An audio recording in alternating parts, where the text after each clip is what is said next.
Venom എന്ന franchise അവസാനിച്ചു. ഒരുപാട് സംശയങ്ങളും ഒരുപാട് ചോദ്യങ്ങളും ബാക്കി നിർത്തിയിട്ടാണ് വെനം ദ ലാസ്റ്റ് ഡാൻസ് അവസാനിപ്പിച്ചത്.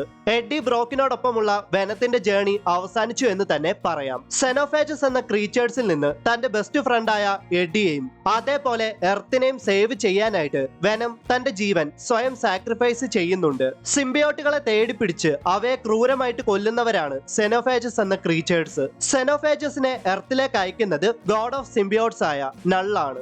ആക്ച്വലി ഈ നള്ളിനെ സിംബിയോട്ടുകൾ അവരുടെ ഹോം പ്ലാനറ്റ് ആയ ക്ലിൻഡാറിൽ ഒന്നനങ്ങാൻ സാധിക്കാത്ത വിധം ട്രാപ്പ് ചെയ്തിരിക്കുകയാണ്. നള്ളിന് ആ ട്രാപ്പിൽ നിന്ന് മോചിതനാകണമെങ്കിൽ ഒരു കോഡക്സ് വേണം. ഇപ്പോൾ ആ കോഡക്സ് ഉള്ളതോ എർത്ത് എന്ന പ്ലാനറ്റിലാണ്. വെനം എന്ന മൂവിയിൽ റയറ്റ് എന്ന സിംബിയോട്ട് എഡ്ഡിയെ കൊല്ലുന്നുണ്ട്. ആ സമയത്ത് മരണപ്പെട്ട എഡ്ഡിയെ ജീവിതത്തിലേക്ക് തിരികെ കൊണ്ടുവന്നത് വെനമാണ്. സോ ആ പ്രോസസ്സിലൂടെയാണ് കോഡക്സ് രൂപപ്പെട്ടത്. കോഡക്സ് വർക്ക് ആകണമെങ്കിൽ വെനവും എഡ്ഡിയും ഒന്നിക്കണം. അവർ സെപ്പറേറ്റ് ആയാൽ കോഡക്സ് വർക്ക് ആകത്തില്ല. വെനമോ എഡ്ഡിയോ മരണപ്പെട്ടാൽ കൂടെ കോഡക്സും നശിക്കപ്പെടും. വെനവും എഡ്ഡിയും ഒന്നാകുമ്പോൾ എത്ര അകലെയാണെങ്കിലും സെനഫേജുകൾക്ക് അവരെ ട്രാക്ക് ചെയ്ത് അവരെ കണ്ടുപിടിക്കാൻ സാധിക്കും. എന്നാൽ അവർ സെപ്പറേറ്റ് ആയാൽ സെനഫേജുകൾക്ക് അവരെ കണ്ടുപിടിക്കാൻ സാധിക്കില്ല.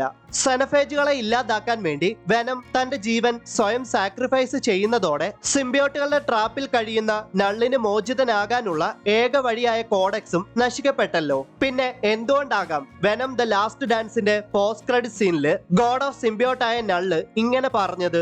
Your champion has fallen. The planets will be mine. The king in black is awake. I will kill your world. Everyone will burn. And you will watch. സെനഫേജുകളെ നശിപ്പിക്കാൻ വേണ്ടി വെനം തന്റെ ജീവൻ സ്വയം സാക്രിഫൈസ് ചെയ്തല്ലോ. അതോടെ കഥ അവസാനിച്ചു എന്ന് തീർത്തും പറയാൻ പറ്റില്ല.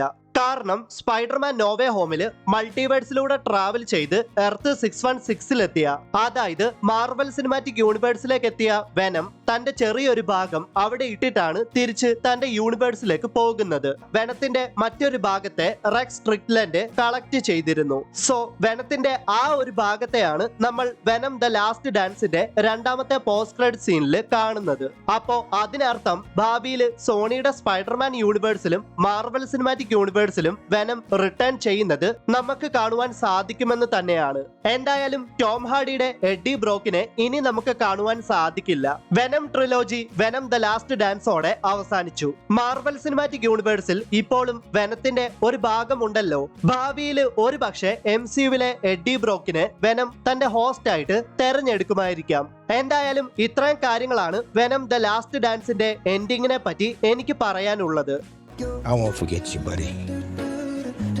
സോ ഗൈസ്, എന്റെ ചാനൽ ആദ്യമായിട്ടാണ് കാണുന്നതെങ്കിൽ ഇപ്പോൾ തന്നെ ഒന്ന് സബ്സ്ക്രൈബ് ചെയ്ത് ബെൽ ബട്ടൺ എനേബിൾ ചെയ്താൽ ഞാൻ ഇനി അപ്ലോഡ് ചെയ്യുന്ന വീഡിയോസ് ഒക്കെ അപ്പപ്പോ നിങ്ങൾക്ക് നോട്ടിഫിക്കേഷൻ ആയിട്ട് ലഭിക്കുന്നതായിരിക്കും. ഈ വീഡിയോ ഇഷ്ടമായെങ്കിൽ തീർച്ചയായിട്ടും ഒന്ന് ലൈക്ക് ചെയ്ത് സപ്പോർട്ട് ചെയ്യുക. അപ്പോൾ മറ്റൊരു മാർവൽ വീഡിയോയുമായിട്ട് വീണ്ടും കണ്ടുമുട്ടാം. അതുവരേക്കും ബൈ.